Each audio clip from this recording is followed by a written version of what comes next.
Bikin nangis, wanita ini dinikahi seorang ustadz yang ternyata punya istri. Saat rahasianya terbongkar, hal ini pun terjadi. Ternyata yang sudah subscribe, semoga rezekinya lancar ya.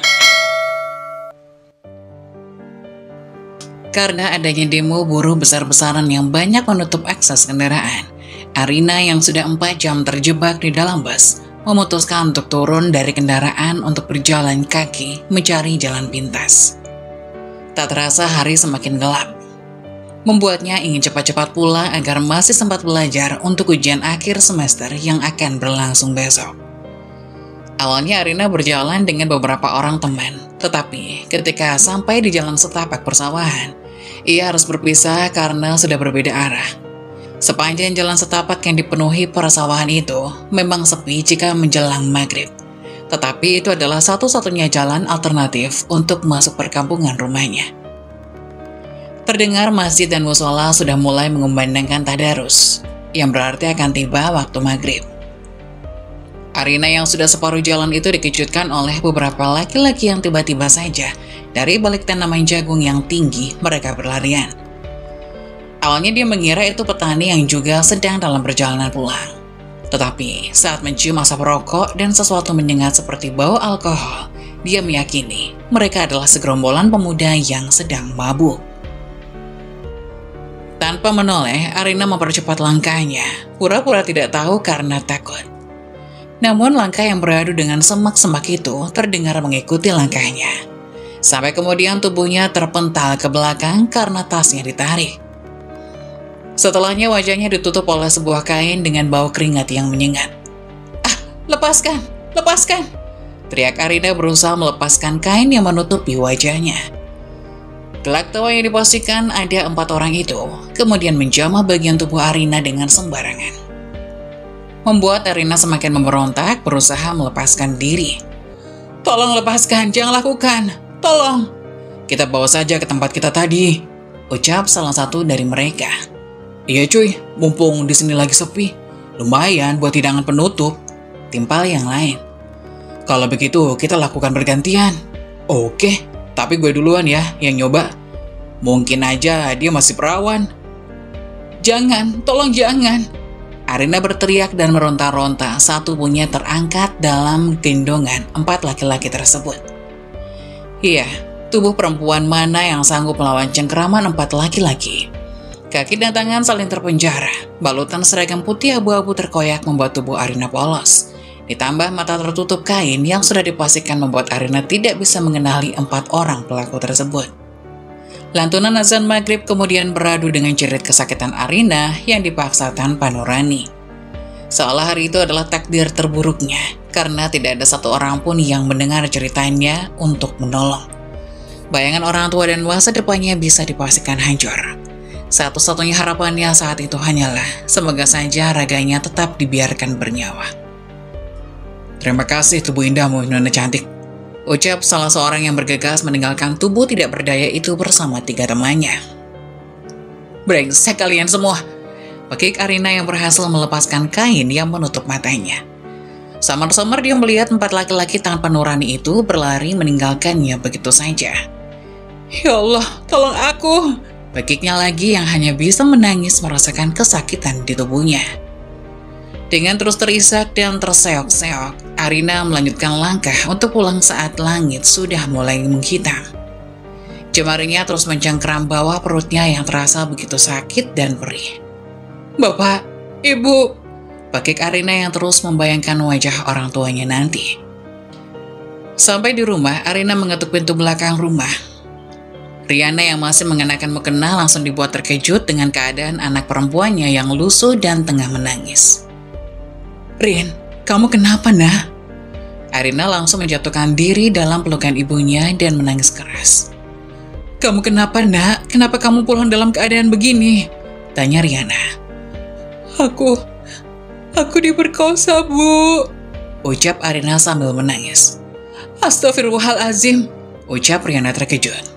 "Bapak!" teriaknya memanggil suaminya. Indra yang masih mengenakan sarung dan peci langsung menghampiri istrinya yang menangis terduduk memeluk putrinya di ambang pintu. "Ada apa ini? Ada apa?" Ya Allah Bapak, anak kita Pak. Riana tidak bisa membendung tangis. Indra meraih tubuh anaknya untuk duduk. Ada apa nak? Kamu kenapa? Aku diperkosa Pak. Arina menangis dalam pangkuan bapaknya. Ya Allah ya Rob. Bibir Pak Indra bergetar dengan mata memanas. Siapa yang melakukannya nak? Arina menggeleng. Aku nggak tahu Pak, aku disekap dan mataku ditutup sama mereka. Di mana? Di mana kamu disekap sama mereka? Indra mengusap wajah anaknya pilu. Di ladang jagungnya Pak Tommy. Ya Allah anakku, ya Allah anakku, bagaimana ini? Riana mulai histeris. Ada berapa orang? Bilang sama bapak nak, bapak akan cari mereka. Indra menangkup wajah anaknya. 4 orang, ada 4 orang. Jawab Arina yang sudah tersengal-sengal oleh tangis. Indra yang sudah dipenuhi amarah langsung mendatangi ladang jagung tersebut dengan meminta bantuan beberapa orang kampung untuk mencari pelakunya. Bahkan langsung mendatangkan polisi saat itu juga. Namun seperti sudah menjadi takdir, segala bentuk pencarian dan penyelidikan berbulan-bulan tidak menemukan titik terang.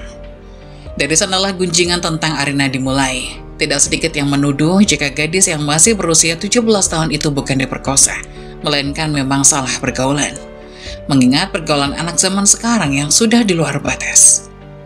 Akibat tragedi tersebut, Arina yang akhirnya hamil terus putus sekolah dan menjadi beban keluarga karena menjadi bulan-bulanan bahan gunjingan. Terlebih, Indra yang merupakan sekretaris desa harus menelan pil pahit karena peristiwa anak perempuannya telah menggemparkan desa. Sebab dia pun tidak luput dari bulan-bulanan warga, dianggap sebagai orang tua yang gagal mendidik anak. Awalnya, salah seorang pihak dari keluarga menyarankan untuk menggugurkan kandungan Arina. Namun karena peristiwa tersebut sudah terlanjur menggemparkan dan membuat Arina putus sekolah, Indra dan Riana menolak. Terlebih lagi orang yang paham agama, itu adalah dosa besar yang bisa mendatangkan malapetaka. Sebagai orang tua, mereka tidak mau Arina menanggung beban yang lebih berat lagi kelak. Toh bagaimanapun, bayi itu tidak bersalah dan tidak berhak dianggap makhluk yang berdosa. Justru dia adalah makhluk yang memiliki hak untuk dilahirkan dan hidup. Selama kehamilan, Arina memilih menutup diri. Lamunan menjadi kegiatannya setiap hari di dalam kamar ataupun di hadapan televisi. Tidak jarang dia memilih membisu jika diajak bicara, karena traumanya. Gunjingan orang sekitarnya pun kerap kali mengganggunya dan membuatnya menangis. Sementara sebagai orang tua, Indra dan Riana hanya bisa untuk ikhlas menerima keadaan yang sudah terjadi dan berusaha untuk selalu membesarkan hati Arina agar tetap kuat. Gak apa-apa Yandro, kamu gak sendirian menghadapi cobaan ini. Bapak sama ibu sudah ikhlas menerima dan insya Allah juga sanggup menerima anak yang kamu kandung. Semoga kelak dia menjadi harapan baru buat kamu dan keluarga kita. Jadi kamu juga harus tegar dan ikhlas, kata Indra yang tidak berhenti untuk menenangkan Arina. Arina mengangguk dan perlahan-lahan mencoba untuk menerima keadaannya yang sudah berubah. Iya Pak, tolong temani aku menghadapi ini ya Pak, Bu. Iya nah, apapun keadaan kamu tetaplah anak kesayangan ibu. Tepat 40 hari usai melahirkan, Arina yang sudah menginjak usia 18 tahun memutuskan menerima perjodohan dengan Yoga atas keinginan keluarga. Laki-laki yang merupakan konten kreator itu menjadi harapan baru bagi Arina karena bersedia menerima masa kelamnya. Bayang-bayang hidup bahagia dalam rumah tangga yang dipenuhi kasih sayang mungkin akan menjadi akhir dari keterpurukannya. Kebahagiaan itu memang menghampiri Arina, tetapi hanya sesaat. 3 bulan setelah menikah, dia memergoki suaminya berselingkuh di ruang tamu. Sepulang dari mengunjungi rumah orang tuanya. Mas, apa-apaan kamu? Arina terbelalak terkejut oleh pemandangan tidak layak di ruang tamu. Kok kamu sudah pulang sih? Katanya nginep. Yoga justru dengan santai bertanya. Arina yang tengah menggendong Dava yang masih berusia 4 bulan mendekat dengan tatapan danar. Bisa-bisanya kamu bawa perempuan ke rumah saat aku pergi, Mas? Memangnya kenapa? Ini kan rumah aku. Yoga lagi-lagi dengan santai menjawab. Jadi kamu terang-terangan selingkuh sekarang?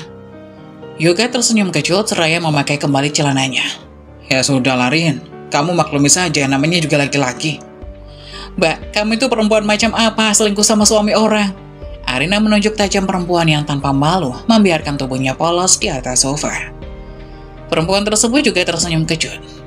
Halah mbak, orang kamunya juga nggak becus jadi istri kok, nggak usah nyalah-nyalahin saya. Murahan banget kamu jadi perempuan, ucap Arina tajam. Jaga ucapan kamu, Rin. Yoga menatap tajam. Kamu ngebela dia, mas? Tanya Arina. Tentu saja aku bela dia perempuan yang tugasnya memang buat nyenengin aku. Jawab Yoga semakin terang-terangan. Mas, tega banget kamu sama aku, ucap Arina sambil menangis. Kamu pakai dulu baju kamu sayang, kita lanjutkan nanti di hotel aja. Yoga meraih pakaian perempuan tersebut di lantai. Oke sayang. Perempuan tersebut tersenyum manja tanpa peduli jika ada perasaan yang sedang terluka.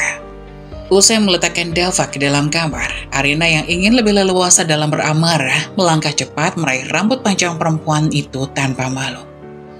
Kamu itu benar-benar perempuan murahan, dasar perempuan hina yang gak tahu diri.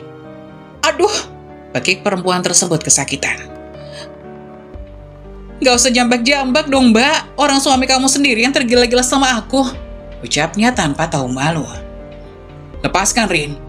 Yoga dengan kejam mendorong Arina hingga terpental mundur. Mas, tega banget kamu sama aku salah apa sama kamu? Arina menangis terluka. Yoga tersenyum kecut dan memilih memadulikan selingkuhannya.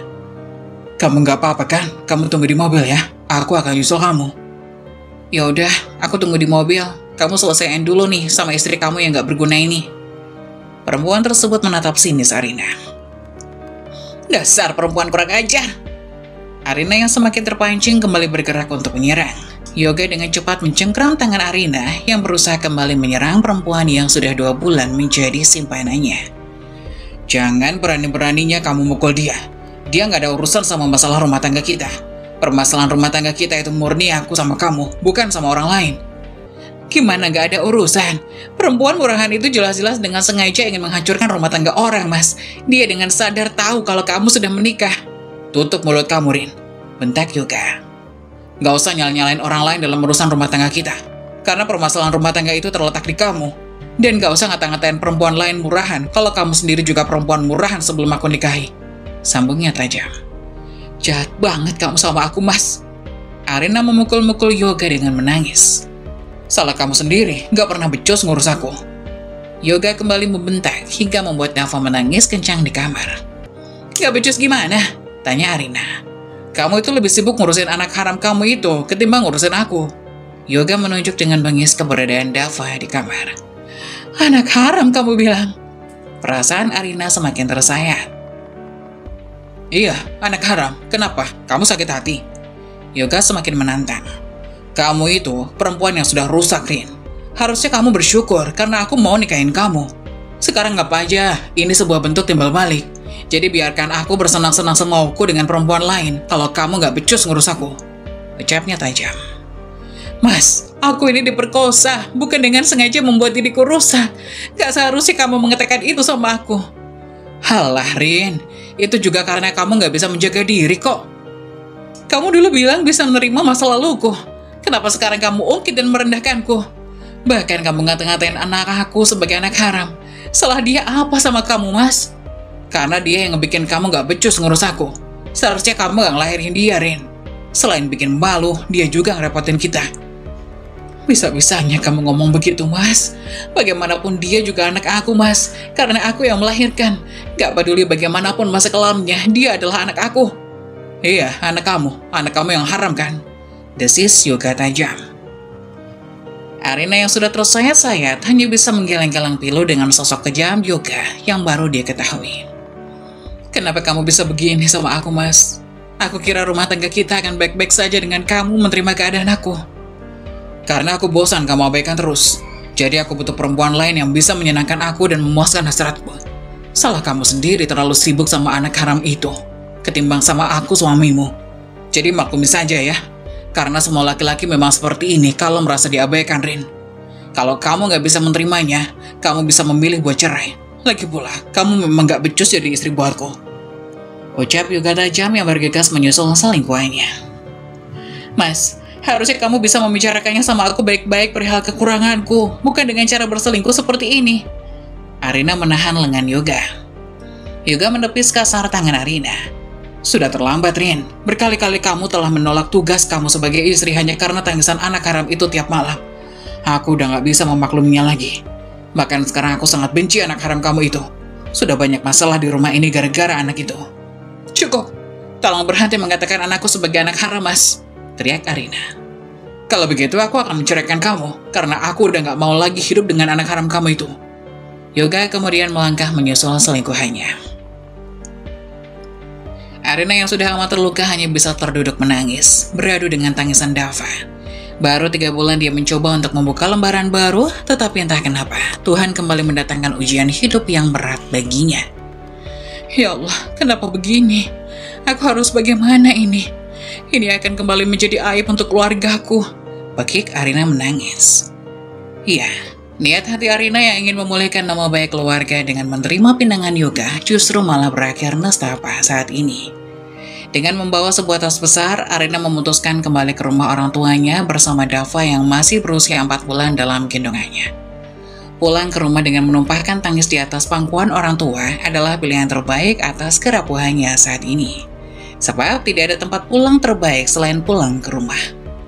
Turun dari taksi, air mata kepiluan kembali membanjiri wajah Arina, menatap rumah yang 3 bulan lalu sempat bersukaria merayakan pernikahannya. Sayangnya, kepulangannya saat ini membawa nasib buruk yang akan menjadi kesedihan bagi orang tuanya. Rin, kok kamu pulang lagi, nak? Bukannya kamu kemarin bilang gak bisa nginap? Riana keluar rumah dengan sedikit berlari menyambut kepulangan anaknya. Hati Arina semakin tersayat-sayat menatap wajah ibunya yang keheranan melihat kepulangannya. Padahal baru kemarin dia datang berkunjung dan sekarang harus kembali datang dengan membawa berita buruk. Loh, suamimu mana, Rin? Kenapa kamu datang cuma sama anak kamu? Riana menatap bingung taksi yang melaju usai menurunkan Arina. Aku memang datang sendiri tanpa Mas Yoga, Bu, ucap Arina. Riana kemudian menatap penuh tas koper Arina yang besar di samping Arina. Rin, kok kamu bawa koper besar? Iya, Bu, karena mulai hari ini aku sama Dava akan kembali tinggal di rumah ibu dan bapak, jawab Arina menahan tangis. Ada apa, Rin? Riana menyentuh kedua pundak anaknya dengan tatapan penuh tanya. Hatinya mulai tidak tenang melihat kepulangan anak perempuannya dengan wajah kesedihan. Maafkan aku, Bu. Aku gak sanggup. Mas juga selingkuh, Bu. Riana seketika menumpahkan tangis di pelukan ibunya. Astaghfirullahaladzim, ucap Riana terkejut. Iya, hati mana yang bisa menerima sebuah pengkhianatan? Terlebih, Arina masihlah perempuan 18 tahun yang terlalu rapuh dalam mengarungi permasalahan hidup. Selain raganya yang semakin kurus, jiwanya juga semakin terkikis oleh rasa sakit. Sementara, takdir kembali membuat peran untuk menguji kesabarannya yang masih dini dan tipis. Ada apa ini? Tanya Indra yang baru saja pulang dari balai desa. Pak, bagaimana ini? Riana mengadu kepada suaminya. Dengan masih menggendong Dava, Arina kemudian menumpahkan tangisnya di atas pangkuan bapak dan ibunya. Dia menceritakan semua yang terjadi kepada orang tuanya, membuat orang tuanya tidak menyangka dan mengelus dada. Katanya aku gak becus jadi istri hanya karena lebih mengurus Dava. Sementara Dava memang lebih butuh aku sebagai ibunya, Bu. Mas juga mengatakan Dava sebagai anak haram yang menjadi penyebab berselingkuh. Hatiku sakit, Bu, ungkap Arina menangis. Astaghfirullahaladzim, bisa-bisanya Yoga mengatakan hal buruk itu kepada cucuku. Riana yang menangis mengusap lembut kepala Dava yang berada dalam gendongan Arina. Dia merasa iba dengan hal buruk yang kini harus ikut menimpa cucunya itu. Aku gak menyangka Mas Yoga akan sekejam itu, Bu.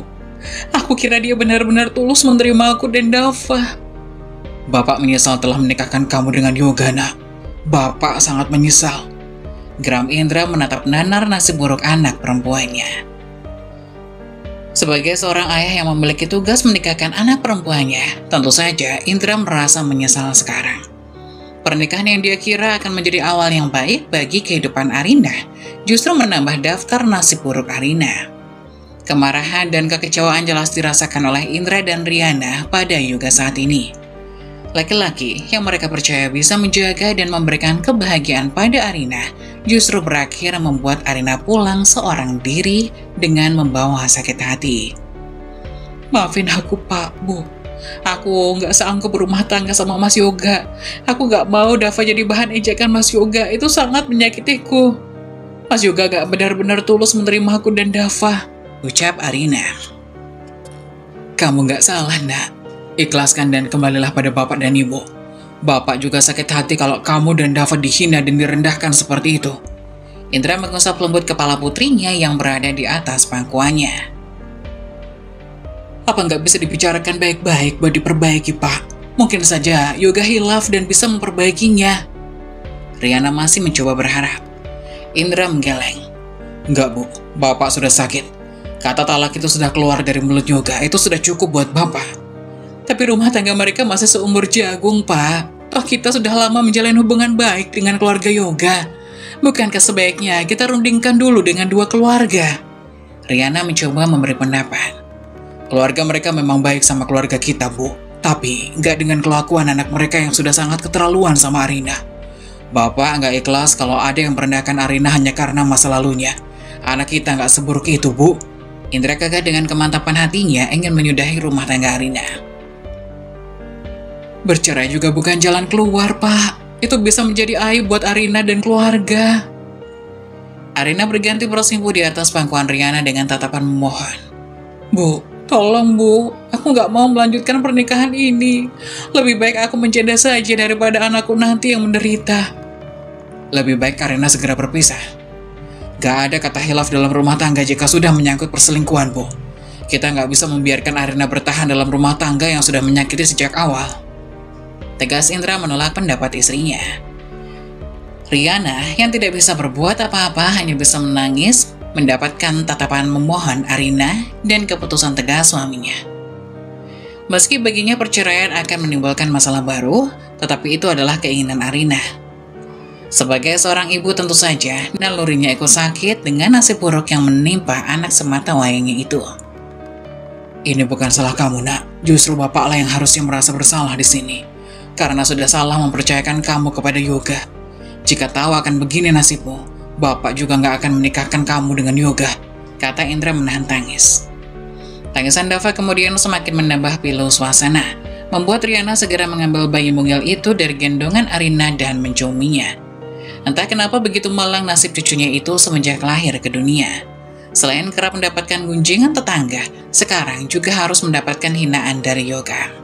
Malang sekali nasib cucuku, padahal dia hanya makhluk mungil yang gak berdosa apa-apa. Riana mencoba menenangkan tangisan Dava. Sabar ya, nak, kamu gak akan kekurangan kasih sayang dari Mbah Putri dan Mbah Kung. Meski sekarang kamu sering mendapatkan hinaan, tapi Allah pasti akan melimpahkan kamu banyak kebahagiaan dan kemuliaan kelak. Dan semoga kamu dimampukan mengangkat derajat orang tua dan keluargamu kelak. Sudah, Rin, sudah, kita ikhlaskan saja. Kamu gak sendirian, nak. Cobaan yang sedang menimpamu saat ini adalah penggugur dosa. Allah pasti akan menggantinya dengan kebahagiaan yang lain. Indra kembali mengusap kepala Arina yang masih meringkuk di atas kursi. Mari, kita sama-sama bersabar. Ingat, ada Dava yang sangat membutuhkan kita. Kamu harus tegar, nak. Arina mengangguk-angguk. 1 tahun kemudian usai bercerai dari Yoga, atas usulan dan perjodohan dari sanak saudara, Arina mencoba kembali menikah dengan Agung, laki-laki pengusaha batu bara yang katanya dikenal baik oleh sanak saudaranya. Terlebih, orang tua dengan senang hati memberikan izin untuknya bisa membuka lembaran baru dengan harapan kebahagiaan.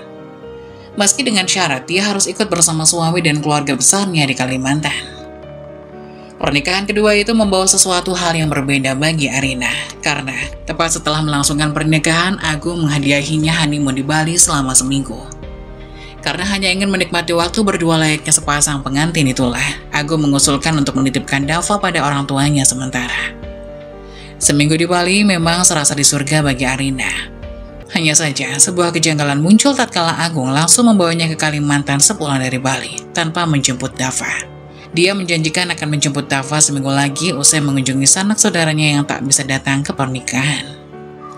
Arina percaya karena memang seminggu itu dia dan Agung banyak kegiatan mengunjungi sanak saudara untuk memperkenalkannya sebagai istri. Namun seminggu setelahnya Agung kembali membuat alasan, belum bisa membawanya menjemput Dava karena sudah dihadapkan pada kesibukan kerja. Suaminya itu memintanya untuk bersabar menunggu. Mulai dari berminggu-minggu, mencoba untuk sabar menunggu, hingga sampai berbulan-bulan. Sebuah permasalahan pun perlahan-lahan muncul tatkala Arina mulai banyak dituntut oleh keluarga besar Agung dalam urusan tugas seorang istri. Mulai dari urusan membersihkan rumah yang cukup besar, memasak untuk keluarga berjumlah 8 orang, hingga urusan mencuci pakaian orang rumah. Membuat perannya sebagai seorang istri tak ubahnya seorang babu. "Rin, baju dinasnya Papa udah dicuci belum?" tanya perempuan tambun dengan wajah judes menghampiri Arina yang tengah berkutat di dapur. "Belum, Ma. Saya belum sempat cuci karena kemarin Mbak Silva sama Mas Tio juga minta dicucikan bajunya." Jelas Arina mengadu kuah panci besar. Iya, bahkan 2 saudara ipar Arina yang sudah berkeluarga itu seringkali meminta bantuannya dalam urusan mencuci pakaian kotor. Alasannya karena terlalu sibuk bekerja dan tidak ada waktu untuk mengurus perintilan rumah. "Kamu itu gimana sih? Papa sama Mama itu mau ada pertemuan penting hari ini. Baju dinas itu wajib dipakai. Mama kan sudah minta tolong sama kamu dari kemarin. Masa diminta tolong begitu aja nggak dilaksanain? Kamu itu bisa jadi menantu nggak sih di rumah ini?" omel Kartika. Tanpa daya, Arina hanya bisa menahan kesakitan hati dan raganya sejak berstatus menantu yang notabene babu tanpa upah di rumah besar itu. "Maaf, Ma, nanti akan segera saya cucikan pakaiannya setelah masak." "Halah, udah keburu nggak bisa kepake baju dinasnya kalau kamu cucikan sekarang. Acara Mama sama Papa itu udah nanti siang. Tahu begini mending nyuci di laundry saja daripada nyuruh kamu yang banyak lelatnya," omel Kartika. Hembusan nafas sesal seraya mencoba untuk bersabar mencari makanan sehari-hari bagi Arina. Semenjak menjadi istri Agung, sebagai menantu yang jauh dari keluarga, dia tidak bisa membantah karena takut akan menjadi masalah di dalam rumah tangganya yang baru saja dia bangun. "Cuma masak sup iga aja dari tadi nggak kelar-kelar. Kamu jangan santai-santai kalau di dapur. Masih banyak urusan keluarga yang belum kamu lakuin. Ingat, perempuan kalau sudah jadi istri dan menantu di rumah mertua harus patuh dan rajin ngurus rumah." Kartika kembali ngomel. "Iya, Ma, sebentar lagi sudah matang kok masakannya," ucap Arina pilu. Sampai suatu malam Arina kemudian memberanikan diri menyampaikan keluh kesahnya kepada suaminya. "Mas, ini udah 3 bulan aku nunggu. Kapan kamu akan beneran nganter aku buat jemput Dava? Aku udah kangen banget sama Dava, Mas. Kamu itu selalu itu terus yang ditanyain. Ngurus rumah aja nggak becus, mau nambah-nambahin beban dengan membawa Dava ke sini," timpal Agung kesal. "Mas, kamu kan udah janji sama aku bakal jemput Dava. Kok kamu tiba-tiba ngomong gitu?" Arina mulai nggak mengerti. "Alah, Rin, udahlah. Nggak usah bawa Dava ke sini. Nanti malah bikin ribet rumah. Kamu sendiri aja ngurus rumah masih kewalahan kok.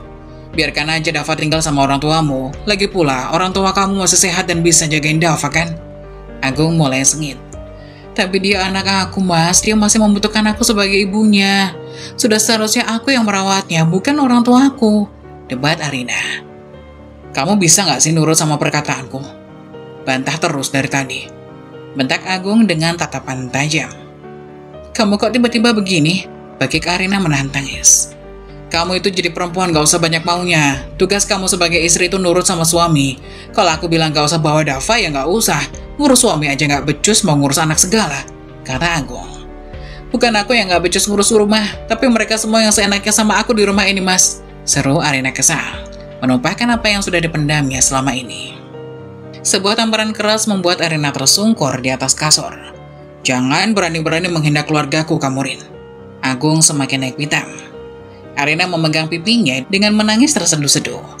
Laki-laki yang katanya dikenal baik oleh salah satu sanak saudaranya itu rupanya tidak sesuai kenyataan. "Kenyataannya memang aku dijadikan babu di rumah ini, Mas. Apapun yang aku lakukan selalu dicela sama keluarga kamu," lirihnya. Agung kembali ringan tangan dengan mencengkram wajah Arina. "Dengar ya kamu, di mana-mana tugas istri itu memang jadi babu buat ngurus rumah. Kalau kamu keberatan, aku bisa memulangkanmu selamanya ke orang tua kamu dan anak harammu itu." Lagi-lagi, sebutan anak haram mengoyak hati Arina. "Dia bukan anak haram, Mas. Kalau begitu harusnya dia punya bapak, bukan malah menjadi bendalu dalam rumah tangga kita," desis Agung. Arina meremas kuat spray atas luka hatinya yang kembali tergores ke permukaan. "Dia anak yang lahir dari rahimku. Sudah seharusnya aku membesarkannya. Dia bukan anak haram, dia hanya manusia tak berdosa yang memang seharusnya dilahirkan. Dirinya Pilo. Lahir tanpa tahu siapa bapaknya adalah anak haram, Rin. Dan itu akan membawa sial jika kamu membawanya ke rumah ini. Tolong jangan menghina anakku, Mas. Dia bukan alasan yang pantas untuk kamu salah-salahkan. Kalau begitu silakan pilih, aku atau anak harammu itu. Agung semakin bengis. Sekujur tubuh Arina bergetar oleh tangis perih dan kegetiran. Aku gak nyangka kalau kamu akan setega itu sama aku, Mas. Jawab, bentak Agung. Sejak ketidakberdayaan Arina hari itu, Agung semakin ringan tangan padanya.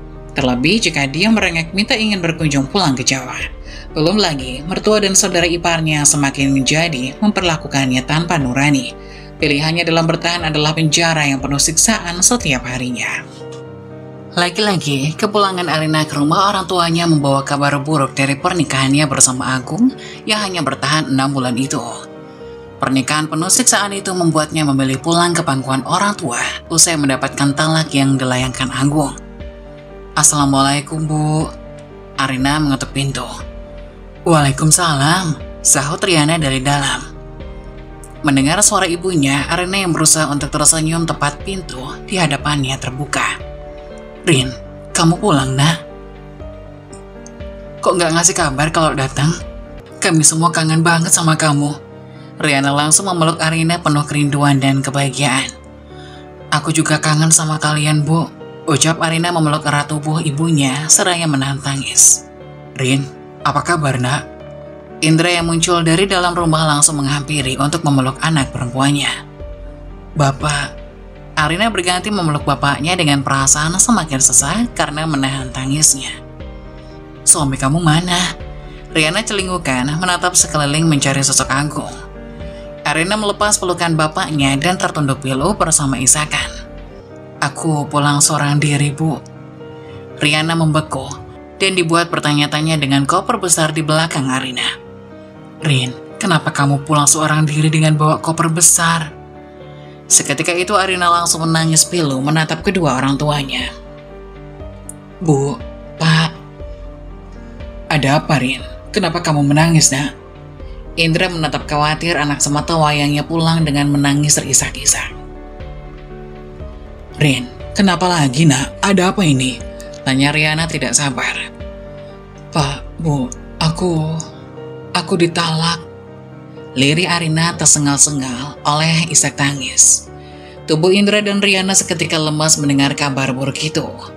Tatapannya kemudian menelisik tubuh anak perempuannya yang terlihat begitu malang. Tubuh mengurus dengan dipenuhi bekas luka dan lebam selama menjalani pernikahan kedua. Kenapa sama tubuh kamu, nak? Kenapa banyak luka begini? Siapa yang melakukan itu, Rin? Iya, bilang sama bapak, nak. Apa Agung yang melakukannya? Indra tak bisa membendung perasaannya dengan begitu bermarah. Tangis Arina yang semakin menjadi-jadi kemudian membawanya terduduk begitu saja di bawah kaki orang tuanya. Pak, Bu, kenapa nasibku begini? Apa yang terjadi, nak? Bilang sama bapak, kenapa tubuh kamu berubah seperti ini setelah 6 bulan menikah, Rin?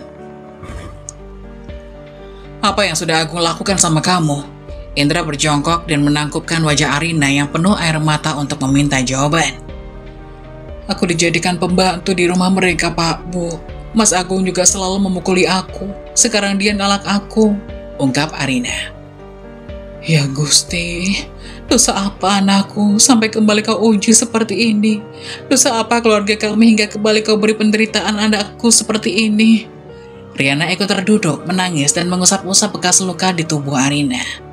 Maafkan aku, Pak, Bu. Aku kembali gagal sama pernikahan ini. Aku nggak sanggup. Aku nggak kuat dijadikan babu di rumah mereka. Penjelasan Arina menumpahkan segalanya. Indra hanya bisa terdiam dengan bulir air mata. Tatapannya kembali nanar melihat penderitaan anak perempuannya untuk kedua kalinya dalam pernikahan. Entah apa yang salah dengan Arina. Perempuan berusia 19 tahun itu adalah anak yang penurut sepanjang dia membesarkan dan mendidik.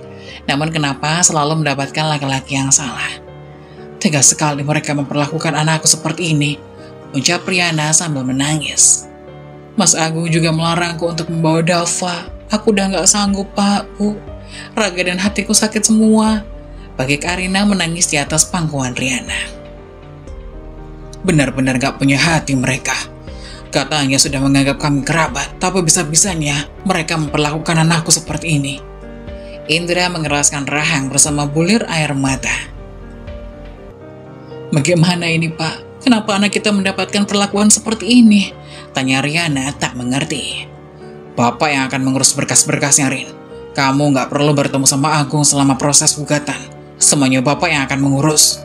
Indra penuh tekad dan amarah bersiap untuk pergi menemui sanak saudara yang sudah memperkenalkan Agung kepada keluarganya 6 bulan lalu. Bapak mau kemana? Tanya Riana. Bapak akan ketemu kerabat yang sudah mengusulkan perjodohan Arina dengan Agung. Katanya mereka mengenal baik sosok Agung. Tapi apa sekarang? Bapak harus meminta penjelasan sama mereka. Bapak nggak terima Arina mendapat perlakuan seperti ini. Jelas Indra pilu. Jangan melakukan hal nekat, Pak. Bagaimanapun, mereka sanak saudara kita. Kita bisa membicarakannya dengan kekeluargaan. Riana berusaha menahan suaminya. Gak bisa, Bu. Jangan mentang-mentang mereka adalah saudara-saudara kamu. Lalu kamu akan diam saja diperlakukan seperti ini. Bentak Indra. Pak, tolong jangan membuat keributan. Aku malu kalau sampai banyak orang tahu tentang masalah ini. Pinta Arina. Indra menggeleng. Gak bisa, Nak. Bapak gak bisa membiarkan semua ini. Bapak harus menjadi orang terdepan untuk melindungi kamu dan membela kamu. Karena ini sudah menjadi tugas Bapak. Bapak gak akan membiarkan siapapun berani merendahkan keluarga kita. Bapak juga sakit hati kamu mendapatkan perlakuan seperti ini. Dengarkan Arina, Pak. Jangan pergi dengan membawa amarah seperti ini. Apa kata tetangga nanti kalau masalah ini jadi kehebohan? Riana ikut membujuk. Indra mengusap kasar wajahnya berusaha untuk meredam amarahnya. Astagfirullahalazim. Tolong berikan kekuatan pada aku untuk bersabar, Gusti. Maafkan aku, Pak. Aku kembali menjadi aib buat keluarga karena gagal membina rumah tangga yang kedua ini. Kata Arina penuh rasa bersalah. Indra menggeleng dan mengusap lembut kepala Arina. Enggak, Nak. Kamu enggak salah. Jangan salahkan diri kamu. Bapak mengenal baik diri kamu. Karena Bapak yang mendidik kamu. Kamu bukan anak yang sengaja membuat masalah. Mereka saja yang bukan manusia karena berani merendahkan kamu. Tangis Arina semakin tergugu saat bersimpuh di bawah kaki bapaknya. Sudah, Rin. Sudah. Kamu tenangkan diri kamu di rumah. Biarkan Bapak yang mengurus semuanya. Indra mengangkat tubuh anak perempuannya untuk memeluknya. Usai kepergian Indra membawa amarah, Dava yang sudah bisa berjalan itu kemudian menghampiri perempuan yang masih familiar dalam ingatannya. Bunda, Dava, ini Bunda, Nak. Arina langsung memeluk Dava penuh kerinduan. Ia beruntung bocah yang masih dalam pertumbuhan menggemaskan itu tidak melupakan sosok ibunya, karena dia tampak senang menyambut kepulangan Arina.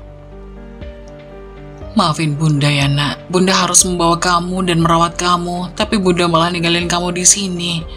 Arina menciumi pipi Dava dengan masih menangis. Sudah, Rin, sudah. Gak apa-apa, Nak. Sekarang kamu bisa setiap hari ketemu sama Dava. Riana mengusap-usap punggung Arina yang terus bergetar oleh tangis. Aku gak menyangka Mas Agung akan sekejam itu, Bu. Dia bahkan gak memperbolehkan aku untuk pulang ketemu sama Dava. Ucap Arina. Apa salah anakku sampai harus dibenci? Padahal Dava gak salah apa-apa. Tapi kenapa lagi-lagi harus mendapatkan hinaan? Riana memeluk Arina yang menggendong Dava. Sudah, Nak, sudah. Ini bukan salah kamu dan bukan salahnya Dava. Ini hanya cobaan buat kita keluarga. Setahun lamanya Arina cukup terpuruk usai bercerai dari Agung. Sampai kemudian Dava yang mulai pandai berbicara dan mulai mengerti, mengatakan keinginannya untuk punya seorang ayah. Baik Arina dan orang tuanya tentu iba mendengar keinginan polos bocah berusia 3 tahun tersebut. Karena kembali mendapatkan desakan orang tua untuk kembali mencoba dan demi masa depan Dava, Arina yang saat itu dihadapkan pada 3 laki-laki dalam perjodohan, memutuskan mencoba sekali lagi menikah dengan memilih Nadif, laki-laki yang usianya 20 tahun lebih tua darinya. Pikirnya, laki-laki matang yang usianya hampir menyamai bapaknya itu bisa menjadi sosok suami sekaligus orang tua untuknya. Terlebih, Dava sudah mengenal baik Nadif sebagai guru mengaji anaknya. Pernikahan Arina dan Nadif terjadi diam-diam karena Nadif masih terikat pernikahan dengan istri pertamanya yang sedang sakit. Meski awalnya Indra berat memberikan restu, tetapi Arina justru tidak keberatan dan ikhlas menjadi istri kedua. Kegagalan pernikahan sebelumnya menjadikan pandangan yang berbeda menurut Arina dalam menilai laki-laki, asalkan ikhlas menerimanya dan Dava. Terlebih, Nadif selalu memperlakukan Dava dengan penuh kasih sayang setiap kali mengikuti kegiatan mengaji. Iya, Pernikahan ketiga Arina di usia 20 tahun memang berjalan harmonis bersama Nadif setelahnya. Meskipun Nadif sudah memiliki 2 anak dari istri pertamanya, tetapi tidak menjadikan perbedaan dalam memperlakukan Dava seperti anaknya sendiri. Kehadiran Nadif menjadi kebahagiaan Dava. Setiap selesai mengaji, Nadif akan selalu mengantar bocah perempuan berusia 3 tahun itu pulang sekaligus untuk mampir. Karena status pernikahannya diam-diam, Nadif hanya bisa menginap beberapa kali dalam seminggu. Kunjungan menjadi makanan sehari-hari Arina dan keluarga semenjak menikah saat itu. Meski begitu, Arina berusaha untuk tidak mempedulikan selama pernikahan yang dia lakukan sah di mata agama dan tidak merugikan orang lain. Dia akan tetap pada tujuannya dalam membina rumah tangga. 1 tahun lamanya rumah tangga Arina dan Nadif berjalan harmonis tanpa percekcokan dan masalah yang berarti. Sayangnya, takdir kembali memberikan peran memilukan bagi Arina. Tepat saat Arina tengah menyuguhkan secangkir kopi di sore hari kepada Nadif yang baru saja pulang dari mengajar ngaji. "Mau aku buatkan pisang goreng, Bi? Mumpung pisangnya udah ada yang matang," tawar Arina tatkala meletakkan secangkir kopi di atas meja. Kebiasaannya dalam menyambut kepulangan Nadif setiap sore. "Boleh, Bun. Pisangnya yang ditaburin parutan kelapa sama susu kayak kemarin ya." Nadif dengan senang hati mengiyakan. "Itu bukan parutan kelapa, Bi, tapi parutan keju." Arina tersenyum lucu. "Habisnya kayak parutan kelapa." Nadif tertawa. "Dava mau pisang keju juga nggak? Kayak Abi?" tanya Arina kepada anaknya yang sejak tadi anteng duduk di pangkuan Nadif. "Mau," seru Dava dengan wajah riangnya. Arina tersenyum. "Ya udah, Bunda buatin ya." Sambil menunggu pisang kejunya matang, Nadif mengajak Dava untuk menonton kartun di televisi. "Iya, Abi, nonton kartun," seru Dava senang dengan usulan tersebut. Arina tersenyum bahagia setiap kali melihat kebersamaan mereka yang seperti sebuah pemandangan yang indah. Sebab hal itu adalah impiannya sejak dulu dalam membina rumah tangga. Melihat Dava mendapatkan kasih sayang dari seorang ayah. "Dava dari kemarin kalau mau tidur nanyain kamu terus, Bi. Kamu jadi nginep kan hari ini?" tanya Arina. "Iya, hari ini aku jadi nginep kok, Bun. Jadi nanti kita tidur bareng-bareng bertiga," kata Nadif mengusap lembut kepala Dava. Arina kembali tersenyum. Karena semenjak kehadiran Nadif, hari-hari Dava penuh dengan keceriaan. Membuatnya sebagai ibu pun ikut merasakan kebahagiaan. Meski rumah tangga yang dibinanya bersama Nadif penuh gunjingan dan celaan, tetapi dia mencoba untuk menerima berbagai resiko. "Assalamualaikum," seru sebuah suara perempuan yang langsung membuyarkan kebahagiaan 3 orang di ruang tamu tersebut. "Jadi di sini keberadaan kamu bersama perempuan Burhan itu, Mas?" Cercanya yang langsung melangkah masuk. "Mega, kamu kok?" Nadif langsung beranjak berdiri terkejut dengan kedatangan istri pertamanya. "Iya, ini aku. Kenapa? Kamu kira aku nggak akan bisa tahu perempuan murahan yang kamu sembunyikan selama ini dari aku?" Perempuan bernama Mega itu menunjuk tajam Arina yang tampak terkejut. "Abi," Dava yang ketakutan langsung memeluk kaki Nadif. "Dasar anak haram." Mega menatap tajam Dava. Arina langsung memeluk Dava. "Memang kenyataannya anak kamu itu anak haram dari perempuan murahan kayak kamu." Mega semakin bengis menunjuk-nunjuk Arina. "Mega, tolong tenang, jangan bikin keributan. Kita bisa membicarakan ini baik-baik. Gak enak kalau sampai didengar tetangga." Nadif berusaha membujuk. "Biarkan saja semua orang tahu. Biar kalian yang gak tahu malu ini menjadi tontonan sekalian." Mega semakin sengit. "Ada apa ini?" Indra muncul bersama istrinya dengan begitu terkejut. "Dan ini dia, orang tua yang justru membiarkan anak perempuannya merebut suami orang," cerca Mega pada Indra dan Riana. "Jaga mulut kamu, Mega," bentak Nadif. Beberapa tetangga yang mendengar keributan tersebut mulai berdatangan melihat. Bahkan ada yang merekam, membuat Arina yang tidak ingin membawa Dava masuk ke dalam masalah, dia pun menitipkannya pada ibunya untuk pergi menjauh. "Mbak, kita bisa membicarakan ini baik-baik secara kekeluargaan." Indra mencoba menengahi. "Secara kekeluargaan gimana? Anda itu sebagai orang tua mikir nggak? Jadi bapak kok nggak bisa mendidik anak? Seharusnya Anda itu melarang, bukannya malah merestui. Paham agama kok nggak paham tata krama?" Mega terus mencela. "Bu, tolong jangan menghina bapak saya, cukup saya saja. Jangan orang tua saya." Arina memohon. Mega melotot tajam. "Kenapa? Perempuan murahan seperti kamu itu memang salah didikan dari orang tua, makanya sampai hamil di luar nikah dan ngerebut suami orang." "Cukup, Mega. Bagaimanapun juga, aku sama Arina sudah sah jadi suami istri. Kamu gak bisa menghinanya seperti itu." Nadif menatap penuh permohonan. "Bisa-bisanya selama aku sakit kamu malah tergoda sama perempuan rusak dan anak harammu itu." "Mas, apa hebatnya perempuan yang sudah berkali-kali menjanda itu? Kamu dibujuk rayu apa sama dia? Sampai kamu tega mengkhianati aku diam-diam. Mega mendorong-dorong dada Nadif yang memang masih berstatus sebagai suaminya. Maafkan aku Mega, tapi ini sudah terjadi, Arina sudah jadi istriku, ucap Nadif. Aku gak ikhlas kamu menikah lagi mas, apalagi kamu menikahi perempuan beraib ini. Aku minta ceraikan dia dan pulang ke rumah sekarang, teriak Mega menunjuk sengit Arina yang hanya bisa menangis dalam rangkulan ayahnya. Kamu kalau murahan, setidaknya jangan jadi pelakor. Masih banyak laki-laki butuh belayan di luar sana. Kamu bisa jual diri ke mereka, ucapnya tajam. Mendengar itu, tangis Arina semakin pecah. Ingat mas, saat ini aku sedang mengandung. Kalau kamu memilih mempertahankan perempuan beraib ini, maka aku akan menggugurkannya. Mega mulai mengancam sambil menunjuk-nunjuk perutnya yang memang sedang mengandung.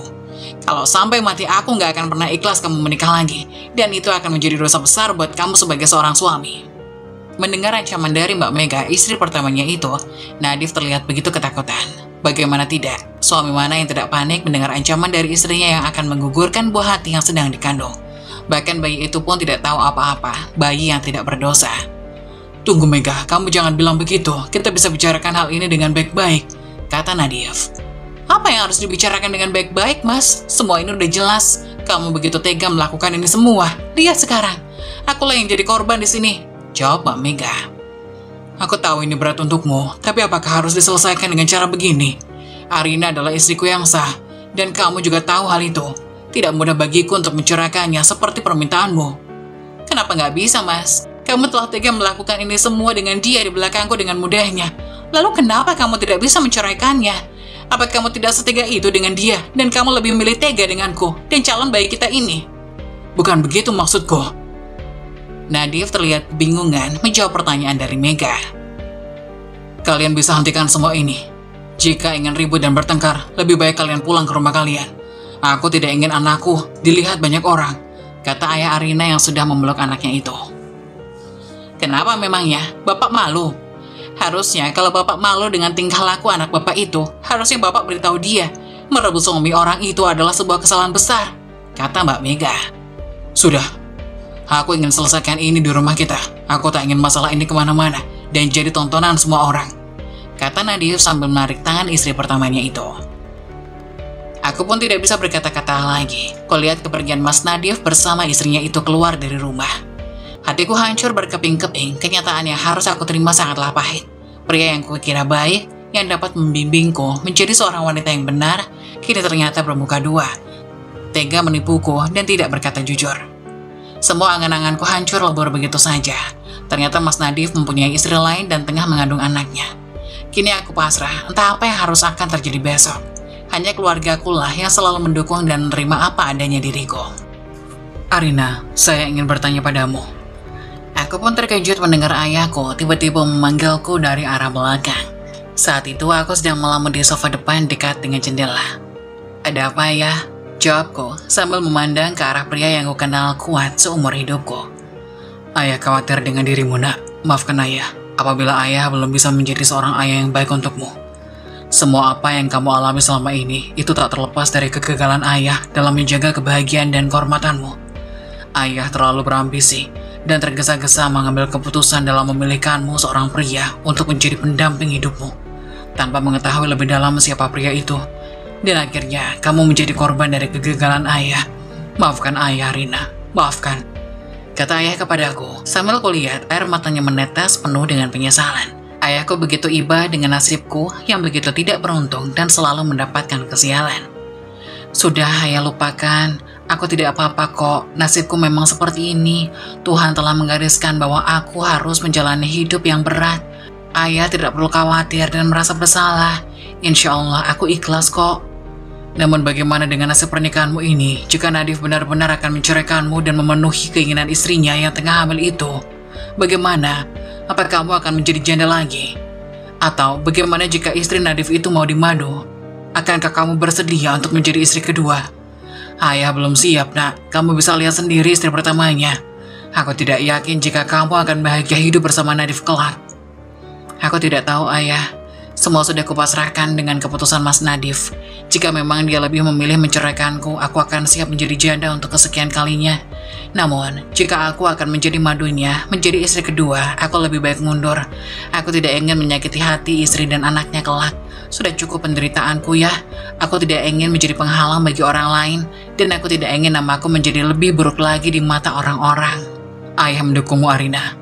Apapun keputusanmu, ayah siap membelamu, dan ayah yakin kamu pasti akan mendapatkan kebahagiaanmu nanti setelah masa-masa ini selesai. Iya ayah, terima kasih. Ayah dan anak itu pun berpelukan saling menguatkan satu sama lain atas apa yang telah menimpa di kehidupan Arina. 3 hari berselang ternyata benar apa yang diprediksi ayahnya, surat gugatan perceraian sampai di rumahnya. Akhirnya, Nadif memenuhi keinginan istri pertamanya untuk menceraikanku secepat mungkin. Menerima surat permintaan perceraian itu, aku dan keluarga akhirnya seakan-akan tidak kaget. Mereka langsung mencarikanku seorang pengacara untuk membantu memudahkan proses perceraian. Hingga akhirnya ayah menemukan seseorang pengacara untuk membelaku kelak di persidangan. Pengacara itu seorang pria tampan yang biasa menangani kasus-kasus perceraian, sengketa, dan persidangan. Pria itu bernama Tony, seorang warga dari desa sebelah yang berprofesi sebagai pengacara. Kabar tentang seluk-beluk bagaimana kehidupanku pun sudah banyak Tony dengar. Dari kasus dengan suamiku yang pertama, hingga pernikahan bersama Nadif ini, semua sudah Tony dengar desas-desusnya dari warga sekitar. Banyak warga yang memberitahu Tony bahwa aku adalah seorang wanita yang patut diwaspadai. Mereka membicarakan sesuatu yang jelek tentang diriku, namun Tony mencoba untuk profesional dalam membela kliennya. Saat pertemuan pertama antara Tony dan aku, juga ayahku, Tony termenung saat pertama kali melihatku. Ia terlihat seperti bingung dan kagum, mungkin karena dalam benaknya, benar apa yang dikatakan oleh warga. Memanglah cantik dan menggoda, banyak pria yang pertama kali melihatku akan terpesona. Namun mungkin Tony sudah diwanti-wanti oleh warga agar berhati-hati dengan diriku. Terlihat dari sorot matanya yang akan berhati-hati. Maaf sebelumnya, bisa jelaskan terlebih dahulu kronologi tentang permasalahan perceraian Mbak Arina? Kata Tony yang ingin mengetahui lebih dalam tentang permasalahanku. Maaf Pak Tony, panggil Arina saja, nggak usah pakai Mbak. Jawabku. Soalnya aku risih dipanggil Mbak oleh pria yang masih terlihat seumuran denganku. Oh, iya maaf. Arina, kalau begitu kamu panggil aku Tony saja, nggak usah pakai Pak.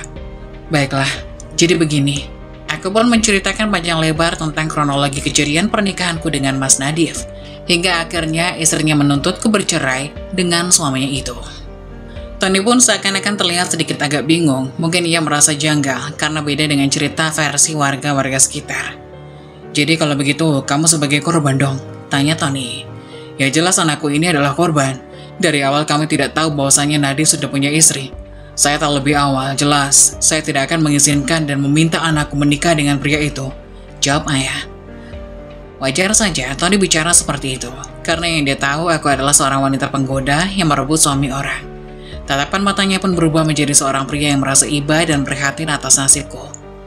Lalu apakah Arina ingin menuntut Nadif dalam perihal ini? Maksud kamu Ton, menuntut apa? Lalu apakah Arina ingin menuntut Nadif dalam perihal ini? Maksud kamu Ton, menuntut apa? Ya, Arina kan seorang korban di sini. Jelas-jelas kamu ditipu dan dirugikan. Tersebar luas dan diketahui banyak orang setelah kejadian kemarin di rumah. Saat istri pertamanya datang dan membuat keributan, bahkan nama baikmu tercemar karena hal itu. Kamu bisa menuntut ganti rugi di pengadilan nanti. Jawab Tony. Mendengar pernyataan dari Tony itu aku malah makin bingung. Akankah masalah ini kuperpanjang dan membalas rasa sakit hatiku atas penipuan yang dilakukan oleh Mas Nadif? Kata-kata kasar yang terlontar dari mulut Mbak Mega, aku pun merenung sejenak memikirkan hal itu. Jika memang mau dituntut, ya tentu saja mereka tahu rasa dan nama baik kamu bisa dibersihkan, kata ayah yang seakan mendorongku untuk menuntut Mas Nadif. Tidak usah Ton, aku tidak mau masalah ini melebar kemana-mana. Mbak Mega istri Mas Nadif tengah hamil. Apabila mereka aku tuntut, pasti akan berakibat kepada kesehatan kandungan Mbak Mega. Aku tak ingin terjadi apa-apa dengan calon bayi itu. Jadi aku pastikan aku ingin bercerai secara baik-baik dengan Mas Nadif. Arina, kamu yakin dengan keputusanmu ini? Tanya Tony. Iya Ton, aku yakin. Aku ingin hidup tenang dan tidak ingin membuat susah orang lain lagi. Melihat ketulusanku, Tony tersenyum tipis, seperti mengisyaratkan kekaguman atas niat baikku. Baiklah kalau begitu, aku akan membantu proses perceraianmu hingga selesai. Hingga akhirnya beberapa hari kemudian proses perceraian pun dimulai. Awalnya proses mediasi dilakukan. Terlihat di sana Mas Nadif bersama Mbak Mega masuk ke sebuah ruangan. Aku menyusul di belakangnya. Kami sama-sama didampingi oleh pengacara masing-masing. Di sana kami saling menanyakan apakah proses perceraian ini akan dilanjutkan atau tidak. Jelas istri Mas Nadif berkata dengan lantang, seharusnya perceraian ini terus berlanjut. Ia tidak rela dan tidak mau dimadu, apalagi dengan seorang wanita sepertiku yang sudah dianggap hina dan sebagai wanita murahan perebut suami orang. Pengacara Nadif pun sempat menuntut pihak Arina dengan dakwaan perusak hubungan keluarga orang lain. Namun tuntutan ini dipatahkan oleh Tony sebagai pengacara Arina. Ia mengancam jika pihak Nadif melayangkan gugatan itu. Tony tidak segan-segan untuk menuntut Nadif dan Mega dengan dakwaan penipuan dan pencemaran nama baik. Mendengar hal ini pun Nadif dan Mega mengurungkan niatnya untuk menuntutku di persidangan. Hasil mediasi pun menunjukkan bahwa pernikahan tidak lagi bisa diselamatkan dan perceraianlah jalan satu-satunya sebagai solusi. Proses perceraian pun dimulai. Aku dan Mas Nadif saling duduk di meja hijau. Akhirnya aku dan Mas Nadif resmi bercerai. Setelah perjalanan itu, aku bertekad untuk memulai hidupku dari nol lagi. Memulai semua dari awal. Hari-hariku di dalam rumah, aku merasa malu dengan warga sekitar dan lebih memilih berdiam diri di dalam sana. Aku pun perlahan merasa bosan dengan semua ini, hingga akhirnya pada suatu hari, Tony datang bermain ke rumahku. Dia beralasan hanya sekedar mampir dan menanyai kabar ayah dan diriku. Dulu kami sempat bertukar nomor telepon. Semenjak Tony main ke rumahku, lama-kelamaan kami pun semakin dekat. Ia sering menelpon dan perhatian lewat isi pesan yang ia kirim. Tony sempat beberapa kali mengajak pergi keluar. Awalnya aku tolak karena aku merasa tidak enak saja. Seorang janda pergi bersama seorang pria yang bukan murimnya. Namun terkadang aku merasa bosan di rumah dan sesekali aku mengiyakan ajakan Tony itu. Tony adalah pria yang baik. Ia dengan tulus menerima kekuranganku ini. Tony beranggapan masa lalu buruk adalah sesuatu yang harus ditinggalkan, menyimpan kebaikan, dan jadikan masa lalu sebagai pengalaman. Pernah suatu saat Tony mengutarakan perasaannya ingin meminangku sebagai istri. Aku pun merasa nyaman dan menaruh simpati kepada pria itu. Namun, aku tidak ingin gegabah. Aku mengalami kegagalan untuk pernikahanku yang kesekian kalinya. Aku memilih bersabar, menikmati proses, hingga aku benar-benar siap untuk menjalin dan membangun bahtera rumah tangga.